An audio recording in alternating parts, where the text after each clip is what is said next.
মাননীয় বিরোধী দলীয় নেতা ওয়াকআউট করতে চেয়েছেন, পার্লামেন্টারি কালচারে সেটা আছে, রাইট আছে, তারা ওয়াকআউট করতে পারেন। কিন্তু যে কথাগুলো রেকর্ডেড হয়ে গেল তার বিপরীতে আমাদের বক্তব্যটা 1-2 মিনিট রেকর্ডে থাকা ভালো। যে মুলতবি প্রস্তাবটা আপনার অনুপস্থিতিতে মাননীয় ডেপুটি স্পিকার প্রিজাইড করেছেন, উনি গ্রহণ করেছিলেন, তখনই আমি আপত্তি উত্থাপন করেছিলাম যেটা 68 বিধিতে হতে পারে, কিন্তু মুলতবি প্রস্তাব যে রুলস অফ প্রসিডিওর আছে তার মধ্যে আপনি রাইটলি আইডেন্টিফাইড করেছেন, সেটা আমি আগে উত্থাপন করেছি। যে বিষয়টি আইন প্রণয়নের মাধ্যমে নিষ্পত্তি হতে পারে সেরকম কোনো বিষয় মুলতবি প্রস্তাবে আলোচনা করার বিধান নাই। এটা আপনাদের উদারতা, হাউজের অভিভাবক হিসাবে জাতীয় গুরুত্বপূর্ণ ইস্যু হিসাবে উত্থাপিত হয়েছে, আপনি আলোচনার জন্য রেখেছেন এবং সেটা 2 ঘন্টা আলোচনার জন্য সময় নির্ধারিত হয়েছে, উভয় পক্ষে আলাপ আলোচনা হয়েছে।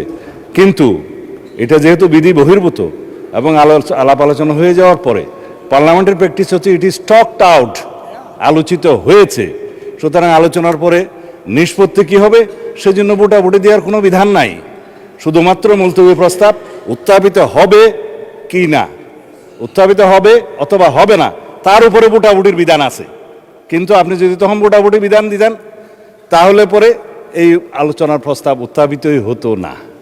অথবা আরেকটা আপনার অপশন আছে, স্পিকার হিসাবে আপনি কোন মুলতবি প্রস্তাব বিবেচনা করবেন অথবা বিবেচনা করবেন না, আপনি এটা রিড আউট করে, এটা প্রিভিলেজ হলো অপোজিশন মেম্বার কেউ যখন সরকারি কর্ম বাধাগ্রস্ত করতে চায়, ব্রিটিশ পার্লামেন্টের নজির অনুসারে তারা ট্রেজারি বেঞ্চের আলোচনা যাতে এগিয়ে না যায় সেজন্য মুলতবি প্রস্তাব তোলার পরে সেটা মুলতবি হলো কি হলো না সেটা স্পিকারের ইখতিয়ার অথবা ভোটাভুটির ইখতিয়ার।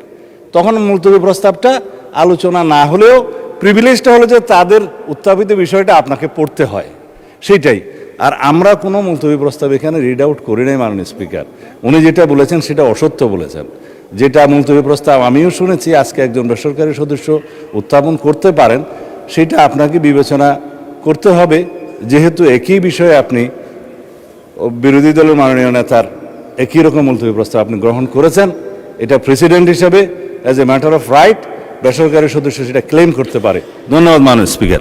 ইউএফটি ফার্স্টের সাথে ট্রেড করুন যে কোনো জায়গা থেকে, ক্যাম্পাসে ক্লাসের ফাঁকে, ঢাকার জ্যামে বসে কিংবা ঘরে বসে। ট্রেডিং এখন হাতের মুঠোয়, তাই ট্রেড করুন যখন খুশি যেখানে খুশি।